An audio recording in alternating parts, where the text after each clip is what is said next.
ভূমি মালিকদের সুখবর প্রদান করে বর্তমান অন্তর্বর্তীকালীন সরকার থেকে ৩টি পদক্ষেপ গ্রহণ করা হয়েছে ভূমির উপর থেকে সকল প্রকার দুর্নীতি ও দুরবস্থা দূর করার জন্য। আমরা সকলেই জানি যে বাংলাদেশের সবথেকে দুর্নীতিগ্রস্ত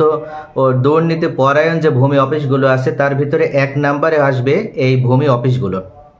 ভূমি অফিসের বটম লেভেল থেকে টপ লেভেল পর্যন্ত প্রত্যেকটা কর্মকর্তা কর্মচারীরাই এই দুর্নীতির সাথে জড়িত। তাই ভূমি অফিসগুলোকে দুর্নীতিমুক্ত করার জন্য বিভিন্নভাবে বিভিন্ন পদক্ষেপ গ্রহণ করা হয়েছিল। এমনকি ভূমি অফিসের যে দৌরাত্ম্য বা ভূমি অফিসগুলোর সাথে সংশ্লিষ্ট জড়িত যে সকল কর্মকর্তা আছে তাদের দুর্নীতি যেন জিরো পর্যায়ে নামিয়ে আনা যায়, এই কারণে ভূমি অপরাধ প্রতিরোধ ও প্রতিকার আইনও পাশ করা হয়েছিল। কিন্তু এরপরও বাংলাদেশে এই ভূমি অফিসগুলোকে কোনোভাবেই দুর্নীতির মুক্ত করা যায়নি। এক কথায় বলা চলে যে এই ভূমি অফিসগুলো দুর্নীতির আখড়ায় পরিণত হয়েছে। আমরা ইতোমধ্যে সকলেই কম বেশি অবগত হয়েছি যে ছাত্র জনতার বিক্ষোভের মাধ্যমে বা ছাত্র জনতার বিপ্লবের মাধ্যমে তৎকালীন সরকারের পতন হয়েছে, বর্তমানে অন্তর্বর্তীকালীন সরকার গঠিত হয়েছে। আর এই অন্তর্বর্তীকালীন সরকারের পক্ষ থেকে ভূমি অফিসের সাথে জড়িত কর্মকর্তা কর্মচারীরা যেন কোনোভাবে দুর্নীতিগ্রস্ত হতে না পারে বা কোনোভাবে দুর্নীতির সাথে জড়িয়ে পড়তে না পারে, সেজন্য সকল পর্যায়ে সকল শ্রেণী পেশা মানুষকে সচেতন করার উদ্দেশ্যে এবং তাদেরকে নিশ্চয়তা প্রদান করার জন্য যে তারা ভূমি সেবা গ্রহণ করতে পারবে কোনো ধরনের হয়রানি বিড়ম্বনা ছাড়া, এই বিষয়টি নিশ্চিত করার জন্য বর্তমান অন্তর্বর্তীকালীন সরকারের পক্ষ থেকে 3টি জোরালো পদক্ষেপ গ্রহণ করা হয়েছে। এমনকি নতুন এই ভূমি আইনের মাধ্যমে এই 3টি পদক্ষেপ বাস্তবায়ন করা হবে এবং এই ক্ষেত্রে কোন কোন পদক্ষেপগুলো গ্রহণ করা হয়েছে এবং ভূমি মালিকগণকে কোন বিষয়ে সতর্কতা অবলম্বন করতে হবে এবং ভূমি মালিকগণ চাইলেই হয়রানি মুক্তভাবে দুর্নীতি মুক্তভাবে ভূমি সেবা গ্রহণ করতে পারবে, আজকের এই ভিডিওতে আমি এ সম্পর্কে বিস্তারিতভাবে আলোচনা করব। ভিউয়ার্স, মনে রাখবেন ভিডিওটি অত্যন্ত গুরুত্বপূর্ণ, তাই কোথাও স্কিপ না করে মনোযোগ সহকারে প্রথম থেকে শেষ পর্যন্ত দেখবেন, তাহলে আশা করি আপনারা অনেক উপকৃত হতে পারবেন। সাধারণত ভূমি অফিসগুলোতে আমরা সাধারণ জনগণ বা সাধারণ নাগরিক যারা আছি, বিভিন্ন শ্রেণী পেশার মানুষ থেকে শুরু করে সকল পর্যায়ের ব্যক্তিবর্গ যে সেবাগুলো নেওয়ার উদ্দেশ্যে ভূমি অফিসগুলোতে যাওয়া হয়, তার ভিতরে অন্যতম যে সেবাগুলো সেগুলো হচ্ছে যখন কোনো ব্যক্তি ক্রয় সূত্রে জমির মালিকানা লাভ করে ওই সময় দলিল রেজিস্ট্রেশন বা দলিল সম্পাদনের জন্য কিন্তু ভূমি অফিসে যেতে হয়। অর্থাৎ উপজেলা যে সাব রেজিস্ট্রার কার্যালয় আছে সেখানে যাওয়া লাগে। সেখান থেকে দলিল রেজিস্ট্রেশন হয়ে যাওয়ার পর একটি দলিলের সার্টিফাইড কপি অথবা দলিলের মূল কপি নিয়ে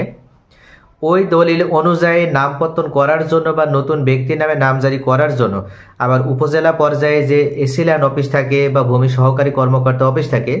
সেখানে যাওয়া লাগে, সেখানে দরখাস্ত করতে হয়, আবেদন জানাতে হয়, এক কথায় কেস ফাইল করতে হয় এবং সেটা আমলে নেয় বা গ্রহণ করার মাধ্যমে এসিল্যান্ড মহোদয় যাচাই বাছাই করে তারপরে প্রকৃত ভূমি মালিকগণ বা নতুন মালিক হিসেবে যারা নাম ওঠাতে চাচ্ছে তাদের নামে নামজারি বা প্রস্তাবিত খতিয়ান প্রদান করা হয়। এরপর ওই খতিয়ান অনুযায়ী আবার একজন ভূমি মালিক বা যদি একাধিক ভূমি মালিক থাকে সেক্ষেত্রে ওনাদের আবার ওই নামজারি কপি নিয়ে যে ওনার নিকটস্থ যে ভূমি অফিস আছে সেই নিকটস্থ ভূমি অফিসে দায়িত্বশীল যে কর্মকর্তা আছে তার কাছে জমা দেওয়ার মাধ্যমে একটি হোল্ডিং নাম্বার খুলে নিতে হয় এবং হোল্ডিং নাম্বার খুলে নেওয়ার মাধ্যমে প্রতি বছর খাজনা প্রদান করতে হয়। মূলত এই কার্যক্রমগুলোকে একজন ভূমি মালিকগণকে করতে হয় যদি তিনি ক্রয় সূত্রে জমির মালিকানা লাভ করে।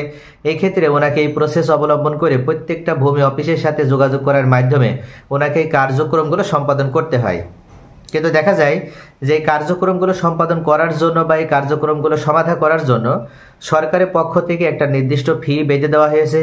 সেই নির্দিষ্ট ফি এর বাহিরে যে এই সকল ভূমি অফিসের সাথে জড়িত যে কর্মকর্তারা আছে তিনারা বিভিন্ন ধরনের ফাঁদ পেতে থাকে এবং সেই ফাঁদে সাধারণ জনগণকে পড়তেই হয় এবং তাদের কাছ থেকে সরকার নির্ধারিত যে ফি, এই সরকার নির্ধারিত ফি এর থেকে কয়েক গুণ টাকা তারা হাতিয়ে নেয়। এমনকি বিভিন্ন প্রসেস অবলম্বন করার মাধ্যমে, বিভিন্ন কৌশল অবলম্বন করার মাধ্যমে, বিভিন্ন টেকনিক অবলম্বন করার মাধ্যমে এ সকল ভূমি অফিসের সাথে জড়িত বিভিন্ন কর্মকর্তারা এই কার্যক্রমগুলো পরিচালনা করে থাকে। শুধু এই সকল দায়িত্বশীল কর্মকর্তা কর্মচারীরাই যে দুর্নীতির মাধ্যমে টাকা পয়সা সাধারণ মালিকের কাছ থেকে হাতিয়ে নেয় তাই নয়, এ সকল অফিসের আশেপাশে বিভিন্ন দালালের কিন্তু দৌরাত্ম্য আছে।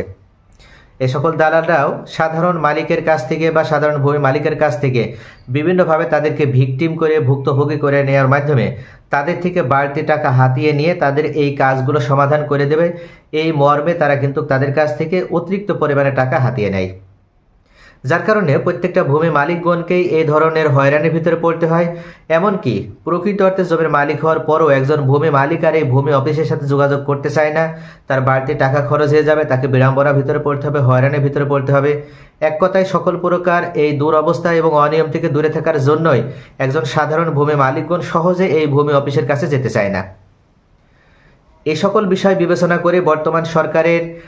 প্রধান উপদেষ্টা মহোদয় ওনার নির্দেশক্রমে গতকাল স্বরাষ্ট্র উপদেষ্টা উনি যে বিষয়টি উল্লেখ করেছেন, সাংবাদিকদের সামনে উপস্থাপন করেছেন, সেই বিষয়গুলোর আলোকে উনি যে 3টি ধারার কথা বলেছেন বা 3টি যে পদক্ষেপ গ্রহণ করা হয়েছে সেই বিষয়গুলো এখন আমি আপনাদের সামনে পর্যায়ক্রমে আলোচনা করছি। এবং এই পদক্ষেপগুলো যদি আমরা সঠিকভাবে বুঝতে পারি এবং এই আলোকে যদি কাজ করতে পারি, তাহলে সকল পর্যায়ে আমরা যে যেখানে অবস্থান করি না কেন আমাদের এলাকা থেকে আমরা সচেতন হওয়ার মাধ্যমে দুর্নীতির শিকড় একবারে উপড়ে ফেলতে পারবো। সর্বপ্রথম যে পদক্ষেপ গ্রহণ করা হয়েছে সেটি হচ্ছে প্রত্যেকটা ইউনিয়ন পর্যায়ে সাধারণত ছাত্র জনতার মাধ্যমে যে বিপ্লব সংগঠিত হয়েছে,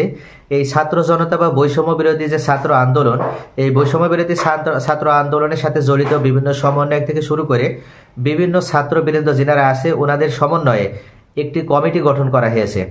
এবং এই কমিটিকে প্রত্যেকটা ওয়ার্ড, গ্রাম পর্যায় থেকে শুরু করে ইউনিয়ন পর্যায় পর্যন্ত সকল ক্ষেত্রে এই সকল যারা ভুক্তভোগী ব্যক্তি আছে তাদের কাছ থেকে তাদের কথা শোনা হবে এবং তারা যদি যথেষ্ট প্রমাণ প্রদান করতে পারে সেক্ষেত্রে ওনাদের এই প্রমাণ সাপেক্ষে প্রত্যেকটা ইউনিয়ন পর্যায়ে যে কমিটি গঠন করা হয়েছে ওনারা আরও ঊর্ধ্বতন পর্যায়ে সেই রিপোর্ট পাঠাবে এবং সেই রিপোর্টের আলোকে উক্ত ব্যক্তিদের পক্ষে অন্তর্বর্তীকালীন সরকারের পক্ষ থেকে পদক্ষেপ গ্রহণ করা হবে। যদি সেই বিষয়টি প্রমাণিত হয়ে থাকে, অর্থাৎ যদি কোনো ব্যক্তির সাথে কোনো অফিসের কোনো কর্মকর্তা কোনো ধরনের দুর্নীতির আশ্রয় নেওয়ার মাধ্যমে কোনো কার্যক্রম করে থাকে, সেক্ষেত্রে বিষয়টি প্রমাণ করতে পারলে ওই কর্মকর্তার বিরুদ্ধে ব্যবস্থা নেওয়া হবে, এমনকি তাকে শাস্তির আওতায় নিয়ে আসা হবে, এমনকি ওই কর্মকর্তার চাকরি থেকে অব্যাহতি পর্যন্ত প্রদান করা হবে। দ্বিতীয় পর্যায়ে যে পদক্ষেপ গ্রহণ করা হয়েছে সেটি হচ্ছে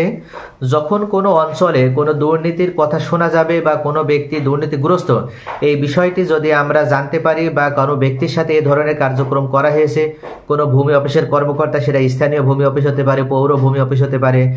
উপজেলা পর্যায়ে ভূমি অফিস হতে পারে, জেলা পর্যায়ে ভূমি অফিস হতে পারে, যে কোনো ক্ষেত্রে যদি কোনো ব্যক্তির সাথে এ ধরনের অবৈধ কার্যকলাপ বা দুর্নীতিমূলক কোনো কার্যকলাপ কোনো ব্যক্তি যদি করে থাকে, তাহলে অনতি বিলম্বে যে সকল ব্যক্তিবর্গ এ ধরনের কার্যক্রম করবে তাদের একটা রিপোর্ট, তাদের একটা তালিকা তৈরি করতে হবে এবং তালিকা তৈরি করার মাধ্যমে তাদের যে বিরুদ্ধে যথাযথ প্রমাণ সংগ্রহ করতে হবে। এবং যদি এ ধরনের কোনো অবৈধ কার্যকলাপ বা কোনো ধরনের ভূমিদস্যুতামূলক কার্যকলাপ স্থানীয়ভাবে কোনো পারিবারিকভাবে কোনো ব্যক্তি যদি তারা একটি ভাইয়ের সাথে বা বোনের সাথে করতে চায়, সেক্ষেত্রেও তাদের বিরুদ্ধে ব্যবস্থা গ্রহণ করা হবে। সাধারণত আমরা সকলেই জানি যে পিতা মারা যাবার পর তিনার যদি কোনো মেয়ে সন্তান থাকে এবং সেই মেয়ে সন্তানের দূরে বিবাহ হয়ে থাকে, সেক্ষেত্রে ভাইয়েরা সাধারণত তার বোনের সম্পত্তি দেওয়ার ক্ষেত্রে গড়িমসি করে, এমনকি বিভিন্নভাবে তারা চেষ্টা চালায়, বিভিন্ন তারা কৌশল অবলম্বন করে তাদের বোনকে ফাঁকি দেওয়ার জন্য। আর যদি বোনকে ফাঁকি দিতে নাই পারে তাহলে দেখা যায় সেই সম্পত্তির বা তোর বোন যতটুকু সম্পত্তি পাবে সেই সম্পত্তির যতটুকু ন্যায্য মূল্য, সেই ন্যায্য মূল্য তাকে প্রদান করা হয় না। সেই ন্যায্য মূল্য থেকে বঞ্চিত করে তাকে কোনো রকম কিছু টাকা পয়সা ধরিয়ে দিয়ে তার কাছ থেকে সম্পত্তিগুলো ভাইদের নামে রেজিস্ট্রেশন করে নেওয়া হয়।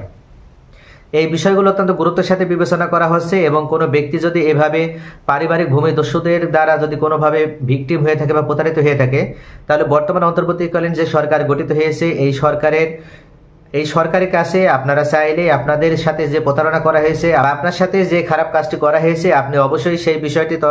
প্রকৃত একটি রিপোর্ট তৈরি করবেন এবং সঠিক রিপোর্ট তৈরি করার মাধ্যমে ওই রিপোর্ট বর্তমান সরকারের কাছে প্রদান করতে পারলে আপনি সাথে সাথে আপনার এই সমস্যার সমাধান করতে পারবেন এবং আপনার পিতার দিক থেকে পাওয়া সম্পত্তি বা মায়ের দিক থেকে পাওয়া সম্পত্তির আপনি যতটুকু ওয়ারিশ বা যতটুকু উত্তরাধিকার হবেন ঠিক ততটুকু সম্পত্তি আপনি বুঝে নিতে পারবেন। তৃতীয় পর্যায়ে বর্তমান সরকারের পক্ষ থেকে সরাসরি নির্দেশনা প্রদান করা হয়েছে, এমনকি বর্তমান আর্মি প্রশাসন যারা আছে অর্থাৎ সেনাবাহিনীকে সরাসরি নির্দেশ দেওয়া হয়েছে, যদি কোথাও কোনো ধরনের কোনো অফিসে এ ধরনের কোনো দুর্নীতির কথা পাওয়া যায় বা কোনো কর্মকর্তা যদি দুর্নীতির সাথে জড়িত থাকে, তাহলে সরাসরি তার পা ভেঙে দিতে বলা হয়েছে। এক্ষেত্রে স্বরাষ্ট্রমন্ত্রী উনি সেনাবাহিনীর প্রত্যেকটা সদস্যকে নির্দেশনা প্রদান করেছেন যে কোথাও কোনো ভূমি অফিসে যদি কোনো ধরনের দুর্নীতির কথা শোনা যায় বা কোনো ব্যক্তি যদি দুর্নীতির সাথে জড়িত হয় এবং কোনো ব্যক্তি যদি ভিকটিম হয়ে থাকে, কাউকে যদি প্রতারিত করা হয়, তাহলে যে ব্যক্তিকে প্রতারিত করা হয়েছে তার কাছ থেকে কোনোভাবে কোনো রিপোর্ট পাওয়ার সাথে সাথে বা কমপ্লেন পাওয়ার সাথে সাথে সেই বিষয়টি তদন্ত করে নেওয়ার মাধ্যমে যদি দেখা হয় যে উক্ত অফিসের ওই কর্মকর্তা জড়িত, তাহলে সাথে সাথে উক্ত কর্মকর্তার বিরুদ্ধে ব্যবস্থা নিতে এবং তার পা ভেঙে দিতে প্রত্যেকটা সেনাবাহিনী কর্মকর্তাকে নির্দেশনা প্রদান করা হয়েছে।